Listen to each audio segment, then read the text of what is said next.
I watched my mother work in factories. I watched my mother become a maid. I watched my mother do, all kind of menial work. So it was extreme poverty until about 1978. Who is Kathy Hochul? Governor Kathy Hochul is the governor of New York State. Prison is extremely dangerous, extremely depressing. It's torment, man. It's horrifying. Let's talk about the Sean Carter Foundation. Mrs. Dr. Gloria Carter and Sean Carter Foundation students were instrumental in Change.org petition, going through literally thousands of transcripts. When you got locked up, what was your mental frame at that moment?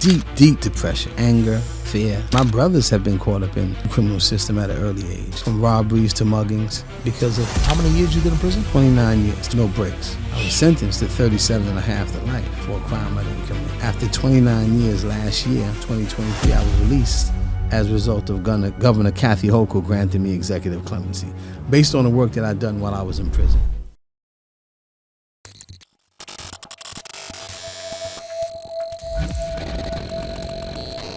Yeah, Podcast Central. Coastal Chronicles NYC is your boy, Tank Sinatra, a.k.a. Taino Domingo, a.k.a. call me anything but late for dinner, because I like to eat. I got the activation king to the left of me. Dren Star, talk to the people. What's happening? Yo, 2025, you don't have to change that late for dinner shit. It's cool. Look at his face. I like to eat, nigga. Fuck is you talking about? Hold on. Yo. Before we go any further, I need you to understand, right? Yeah, what's going on? We live in an era where people like to talk. Yeah, and say, but you like to eat. Hold on. I say to eat because it's like, you know what I'm saying? No, that shit rhyme. But we live in an era where people love to say shit and add adjectives to who you not. Oh, heard so you. I'm just saying, call me anything but late for dinner. Okay. I could care less. All right. Call me a beach-ass sneaker.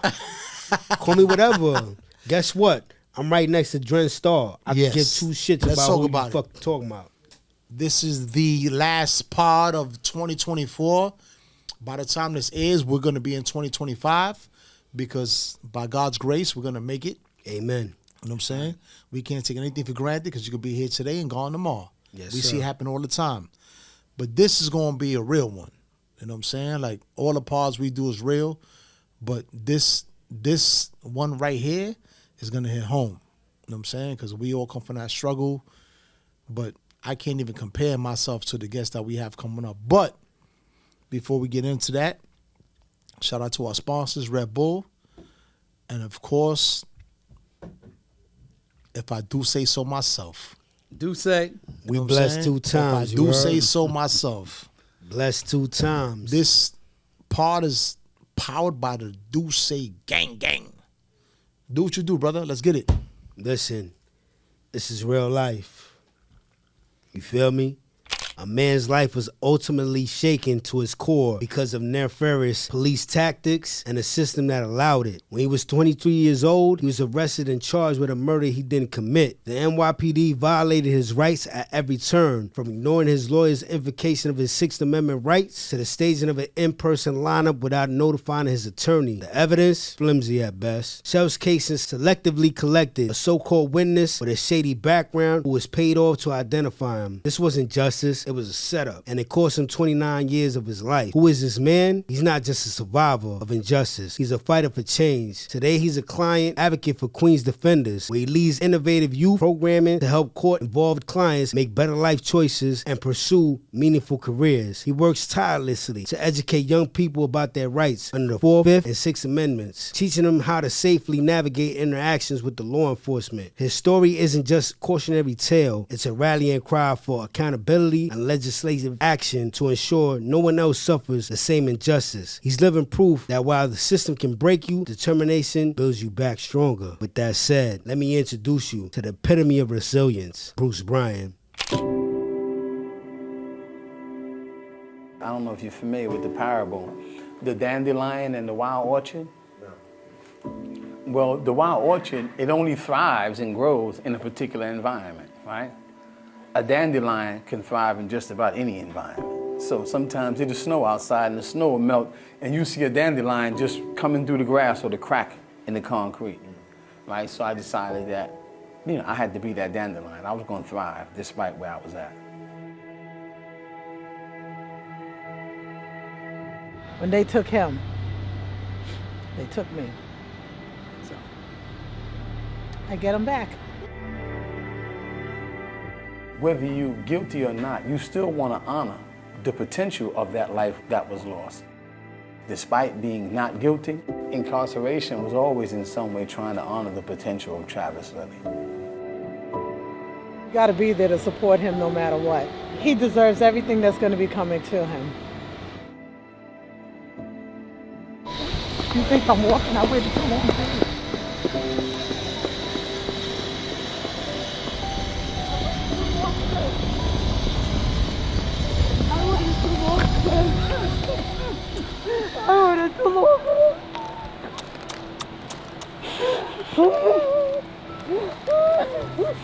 Hugging my sisters and brothers, hugging my mother and seeing my mother is going to be the joy of my life. And seeing them is going to be the joy of my life, right? Mommy! Mommy! He said anytime Bruce called, he hear Mommy! Hi, baby. Yeah, I'm good.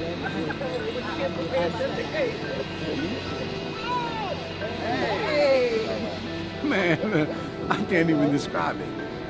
I'm excited. I feel the love and the support, and I'm just free. No cuffs on, I feel free.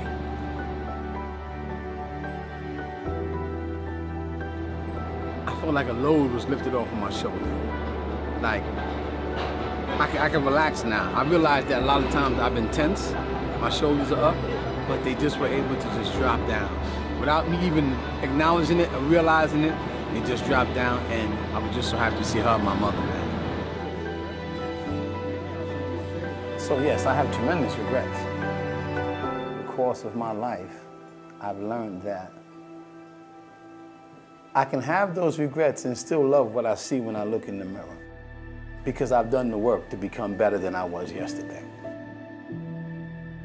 I'm still able to live and do and be better and more than I was before. So I accept my regrets, and I still love what I see when I look in the mirror, and I try to just live each day better and do better, right? Because if you want more, you got to be more.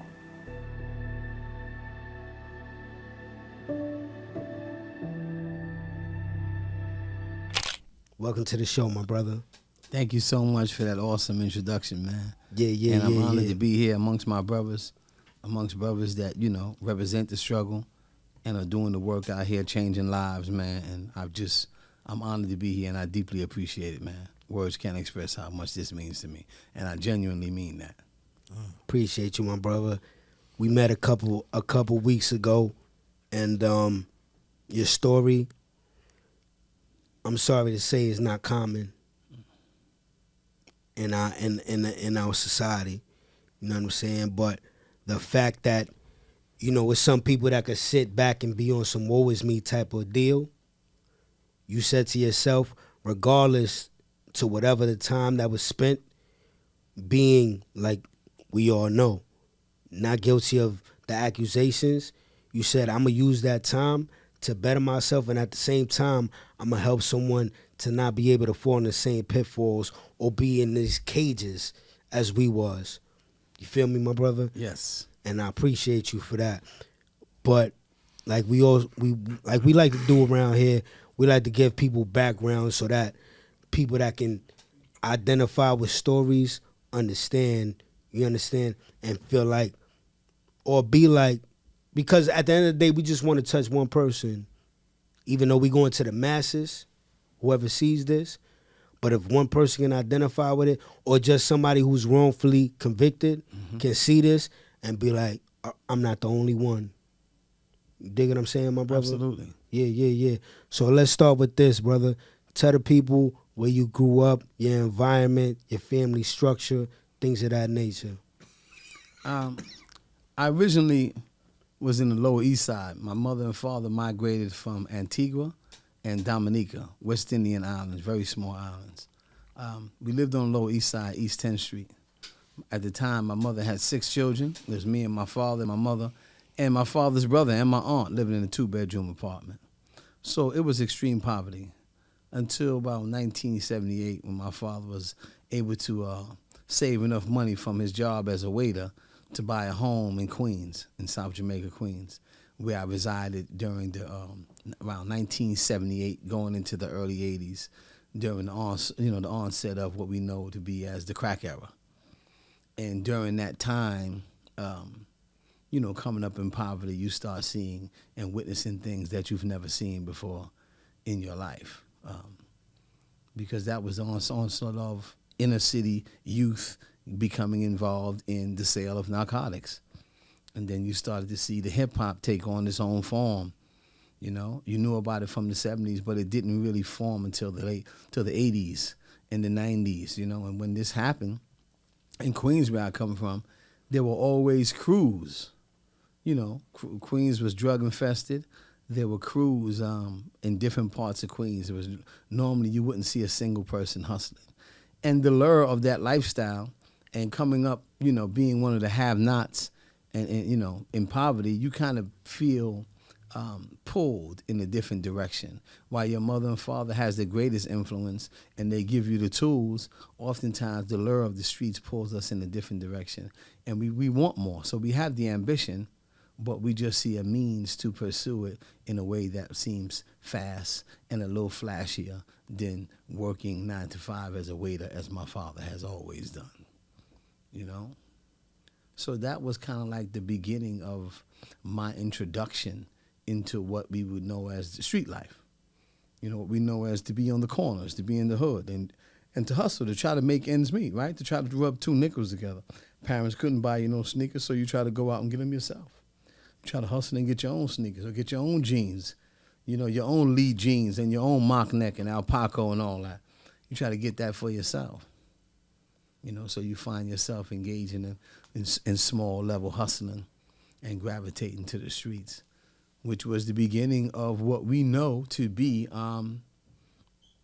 oftentimes, man, that stuff pulls you in and you become so entrenched and driven by what it is that you feel is undeserving, right? You're driven by the fact that your circumstances are so bad and you see others around you making a way through this means, and you ask yourself, why can't I do it that way? So was it mainly materialistic, or was it just living situations? It was definitely living situations. There was definitely a need. There was definitely a need. As I said, we come from the have-nots. I mean, holes in the bottom of sneakers, trying to wear your brother's old clothes and wear. So that was really a need. It wasn't about just a desire. It was a means to an end. It wasn't just to be flashy or to buy jewelry. It was actually to eat and to live and to help your mother, who you always saw struggling, right, with menial jobs. It was actually to help your father, who you always saw struggling. So that's really what it was about. And even today, working a 9 to 5, one of my biggest joys is being able to say, Dren, I'm home with my mom. I just got to take her shopping, food shopping or something like that. That's, I'm driven by that today, right? And even as a young person, I was driven by that. I just saw a different way of trying to get those, rub those 2 nickels together. You know what I mean? Mm-hmm. Mm-hmm. And with a young mind, you kind of feel like you become more impressionable at that time in your young age. So let's talk about the time you did. How many years you did in prison? 29 years, 29 calendars, we say. 29? 29 straight, no breaks. I was sentenced to 37 and a half to life for a crime I didn't commit. After 29 years last year, 2023, I was released as a result of Governor Kathy Hochul granting me executive clemency based on the work that I'd done while I was in prison. Okay, so technically you're still fighting the charge. Absolutely. Because she gave you a pardon, but you still gotta. Still in the courts and still fighting. So at any given moment, Mm-hmm. God forbid, a worst case, the carpet could be pulled from you. You could go right back inside. The carpet could be pulled if they see that you engage in anything while you're on clemency. Got it. But it can also be go the other way. So what's exoneration. a lot of the viewers that watch this, what is clemency? There are 3 types. Hold on. And who is Kathy Hochul? Governor Kathy Hochul is the governor of New York State, And there are three types of clemency. One is a commutation, which is the one that I received, where they commute your sentence and send you to a parole board immediately. Then there's a pardon, where many people may be getting deported, and in order for them to stay in the country, they have to be completely pardoned, where their record is completely wiped clean. Right? Very seldom do you see that happen for people that are incarcerated. It has happened, but it's like 1 in a million. Normally, they'll give a pardon to someone that's already free. And the third type of clemency is where you don't have to see a parole board, you're not commuted, your sentence is removed, and you're immediately released. Right? Governor Cuomo, our previous governor of New York State, Governor Cuomo, he gave a lot of clemencies in which you were immediately released. Governor Kathy Hochul more so gave commutations and allowed you to see the parole board, to give them an opportunity to interview you. Can you describe to the viewers how hard it is to get one of those? Oh my goodness! Wow, that's like hitting the lottery almost. It is hitting the lottery. One person received clemency this holiday season from Governor Kathy Hochul. Just one. Just one. And we literally thousands of inmates. Thousands. Every year, law professor Steve Zeidman, who was the leader of my clemency, he received 860 applications this year. One person received it. So it is hitting. It's pulling a needle out of a haystack, man. Pretty much. And we say, man, you got so many deserving men and women that are incarcerated that deserve it. But it makes a difference in that one life that gets it. And that one life can have a ripple effect and impact others. But you still yearn, and you still, for me, I get phone calls every day. Like I was just in the other room, and I got 2 jail calls, right? So guys are asking me, y'all working on my clemency application? Or, my nephew got a gun charge. And I accept phone calls all day, every day. And my mission and my purpose is to see other brothers and sisters receive what I received. Some relief, because prison is extremely dangerous, extremely depressing.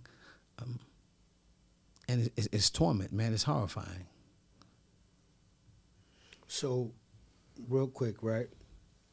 I need the viewers to understand.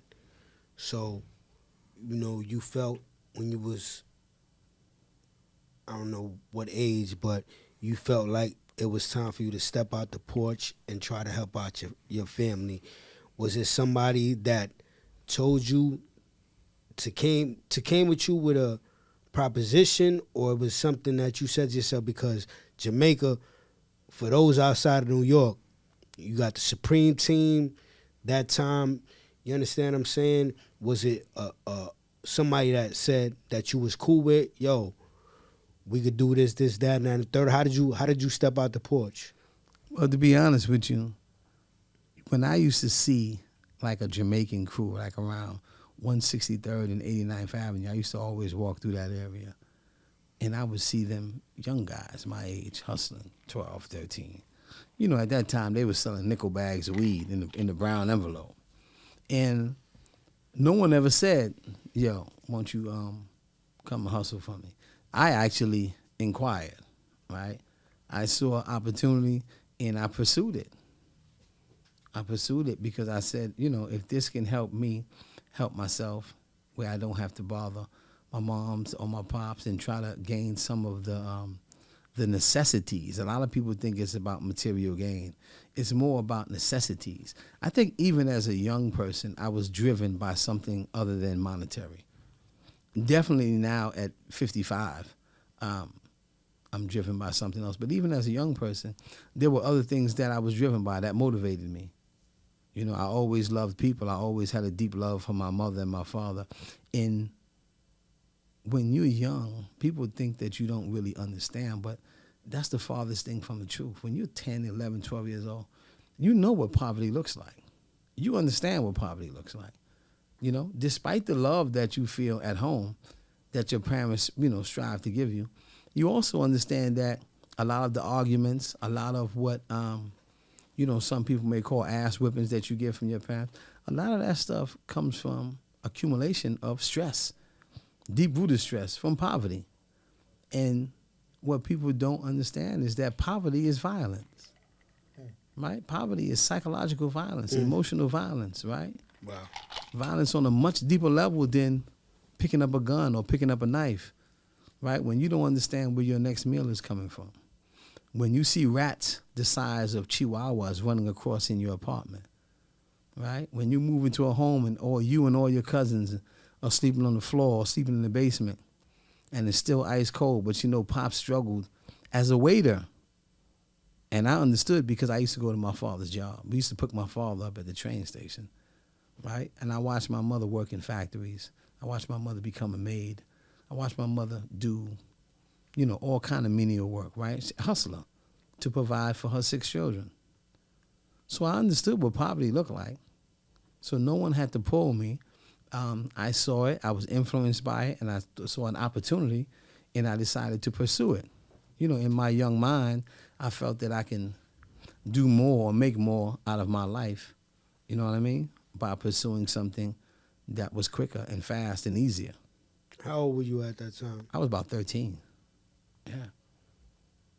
And so at 13, your frame of mind, what was going through your mind that you was just trying to gain from doing what you was doing? I think you're just trying to figure out how I can get some sneakers that don't have a hole in the bottom of them. How I can prevent myself from wearing what we called Chinese slippers to school every day, right? How I can prevent from always having to wear my brother's stuff who was a few sizes too big for me, right? So I can look presentable and look acceptable, right? Because there's always a little peer pressure in school. You want to look decent, right? You got kids that got clothes. See, I know what it is to come from the bottom. I know exactly what it is to come from the bottom, man. And this ain't no fairy tale. This has been my life experience. I mean, my brothers have been caught up in the criminal system at an early age, from robberies to muggings because of poverty. And poverty is violence. Poverty drives criminality.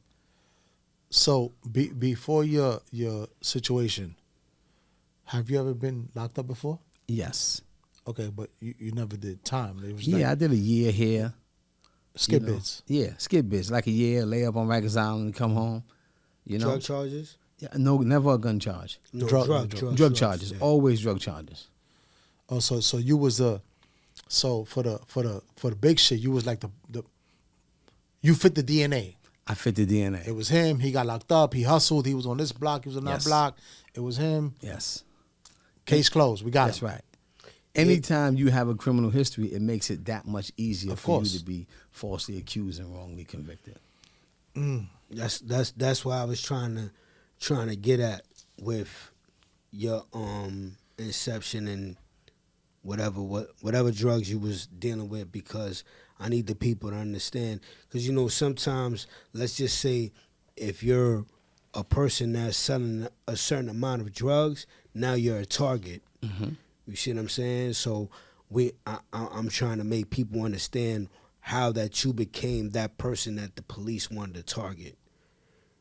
Mm-hmm. If it makes sense of what I'm saying. Yeah, I think during that time when I was arrested on Guy R. Brewer, many people from Queens that are older, they know it as New York Boulevard.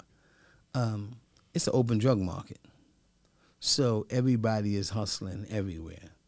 When you snatch a guy up that you don't even know, or somebody points a finger and says, well, this could be the guy out of a mugshot book. See, that's where it starts at, having your picture in a mugshot book. The fact that your picture is there already, right? That's they got one up on you right there. Your picture's here, right? What is your picture doing here if you're not engaged in criminality? Right? This is how the police feel. And the reality is, the police just want to close a case. NYPD wants to close a case. You ever hear a guy cop out for all known and unknown charges? They want to close 30 robberies on a guy. Guy might have robbed one person. On one case, yeah. Yeah, he might have robbed one person. But they say, you see, man, I'm copping out to all known and unknown, and they might close 30 robberies on one person. And this is a common practice because NYPD works off a quota. And don't let nobody tell you nothing different. Straight collar, real quick. See, this is deep. This is why. Listen to me, man. These type of interviews, and I'm a huge advocate for this because I have the platform and the power. All this political corporate shit, I'm not with it. Niggas know I'm ready to lose my position and my title for what I stand for. You know what I'm saying? Like what he's talking about, this happens. It happened to me. It happens to everyday people, bro. But when you have a voice and you have a fucking army behind you, they try to silence us. Let's talk about the Sean Carter Foundation, Rock Nation family, and how they helped you get to where you are. Absolutely. How you made it to this room now that you're free. Absolutely. Absolutely. I tell people that one thing, the importance of clemency is this. What the work I've done in the last 18 months, it would have been impossible to do had I not gotten clemency. And of course, you know, Mrs. Dr. Gloria Carter and Sean Carter Foundation students were instrumental in change.org petition, you know, going through thousands, literally thousands of transcripts, combing through the record, working with my attorney, and I mean pounding the pavement for me to be where I am. I am, you know, I'm forever grateful for Dr. Gloria Carter and the Sean Carter Foundation students. In fact, I still speak to one guy, I still speak to several of the Sean Carter students, but one brother, Michael Payton, who interviewed me for the Sean Carter Foundation documentary, just called me yesterday and said, you know, I just want to tell you Merry Christmas, man. And the documentary, Dr. Gloria is going to release it soon, and, you know, you're a large part of it. And I'm just so grateful. And I always say my oceans of gratitude to them. And I don't just believe in words, right? I think that you express your gratitude in the way that you live, right? So my mission and what I do daily is a part of me saying thank you. It's a part of me saying, look, I had 37 and a half to life. I wasn't seeing the parole board till 2031. 20, he 31. just said 2031. And these were young students pounding the pavement for me. That's 6 years from now. Yeah. Just in case. Pounding, Want to do the math. pounding the pavement for me, saying, we got to get this guy home. Right? So this was a collective effort from Steve Zeidman, Dr. Gloria Carter, and Josh Dubin, and the Sean Carter Foundation students, because the reality is this. The youth were the ones putting in the work. They were pounding the pavement. So, see, I keep saying, I don't mean to cut you off, but reform is big, man. Like, reform, people like to look over it. Like, nah, reform is big. We have a gentleman here that did 29 years. And can you imagine anybody watching this? Put your ass in the bathroom for 29 years in the corner. That's right. With a toilet in the sink for 29 years, bro. For something you didn't do. Listen, at the end of the day, right, everyone in here unfortunately been in prison, and you need to understand that a lot of these laws are archaic because they were done decades ago that has nothing to do with what's going on right now and need to be reformed in themselves, because there's people in New York that got caught with 10 grams of coke, and they were doing 25 to life before the Rockefeller law happened. You understand what I'm saying? I'm not going to sit there and break down what the Rockefeller law is. You can look upon it yourself. But stories like this is something that's not common. This is regular in New York. You understand what I'm saying? But, Bruce, before we get into whatever, I need you to tell the people, how was it that you got incarcerated for your charge? Well, I made the perfect mix for a wrongful conviction. Like, the perfect ingredients were involved. Number one, I had a criminal record. Number two, I was in the area, right? Which was an open drug market at the time that it happened. Okay. No one knew me.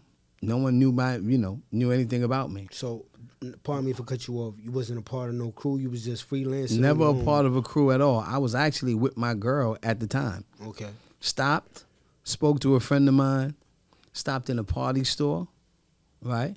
My friend wanted to get some weed. We weren't there 60 seconds before a shooting happened.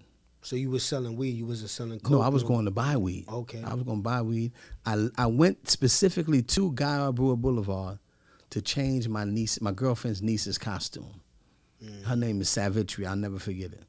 My girl woke up that day. Her name was Kamini at the time. And she wanted two things. She wanted chocolate cake, and she wanted to change her niece's costume because the next day was Halloween. This was October 30th, 1993. Yeah. This is why we were even in the area, right? I saw a guy that I knew. We had a brief conversation for about 30 seconds. During the course of that conversation, some guys across the street came around the corner, went inside of a beauty salon, walked out the beauty salon with the gun drawn, and a shooting happened. They started shooting at each other, right? I took off, went to my girl and the cab driver's right there. Went to the cab. What happened was when I ran to the cab and got in it, the brother that I was talking to that was involved in the shoot, that was, had the shootout, ran behind me and ripped his leg open, forcing himself into the cab, and smoke coming from the gun, right? But he was defending himself from guys that had robbed him earlier, right? And the cab driver was like he was hysterical when he drove off. Right. From that, a day or so later, you hear them saying that they're looking to arrest me. Right?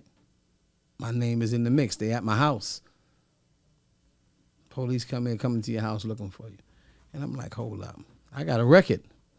So your first instinct is, I'm not going to that precinct to talk to nobody. Facts, yeah. Why would I go there? Especially the 103rd precinct. That was the beginning of my entire saga. I was arrested in Syracuse, New York, extradited to New York City. I had a lawyer by the name of James Resty. He said, when you take my client, don't, question him or put him in a lineup for Fifth Amendment purposes and Sixth Amendment purposes. They did just complete opposite. They brought me from Syracuse to New York City, put me in a lineup. Can you tell the people real quick what the Fifth and the Sixth Amendment is?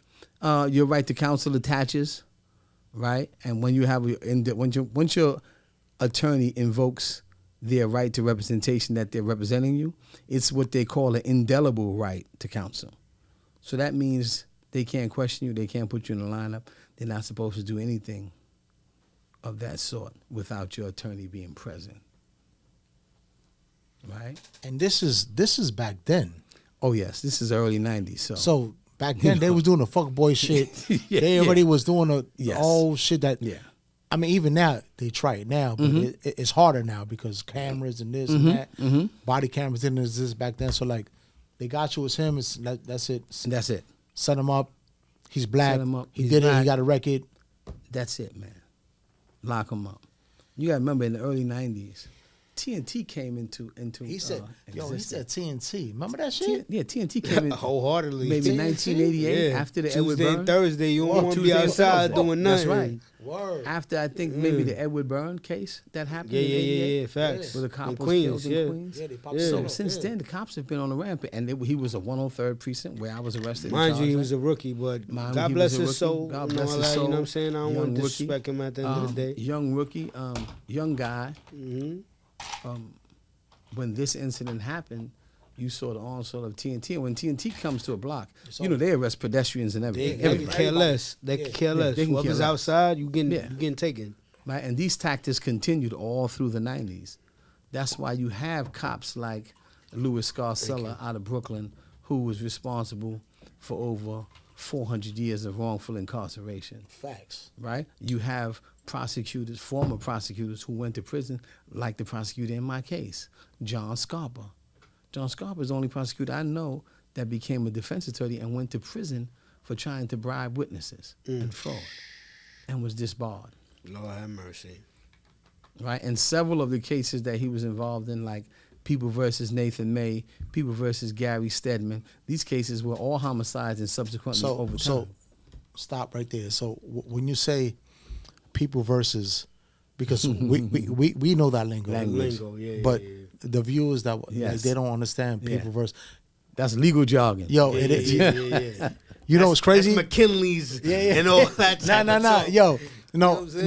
no. I say that because when I was on trial and they kept mentioning, yo, people, I'm like, yo, who is this nigga? I don't even know him. How's he coming up in my case?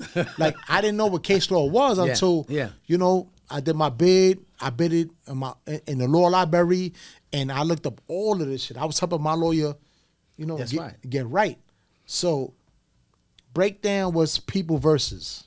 Yeah, people Case versus law. is essentially criminal case law that we use to attack certain issues involved in our case, right? So everyone who's been convicted of a crime and does an appeal, their cases come out as people versus, you know, whoever that person's last name might be. Yeah. People versus Johnson. So they have a thing called Westlaw as well. You can look up Westlaw and you'll find, you know, federal cases, United States versus Joe Blow or whoever it may be. And in the state, it's usually people versus. Yeah. Right? Because in the state, it's people versus. In the federal feds, it's the United States. United States versus. Versus. That's a different type of time. That's a different type of time. You don't want to be in that court. That's type of time. A4A shit and all that. Yeah. We don't. You don't want to be in that court. Yeah, that's Word. a different type of time. Be in the That's yeah. 98%. But I want to say something else about, you know, it's funny because if you were to look at the Sean Carter Foundation Instagram, my picture's still up there. Right now, today. As it should be. Yeah. If anybody was to look at the Sean Carter Foundation Instagram, you'll see my photograph there still. You might even still see the Free Bruce Bryan Instagram that they actually put together for me. And I say all that to say this. You talked about having a voice, and this is why what y'all doing is so important, right?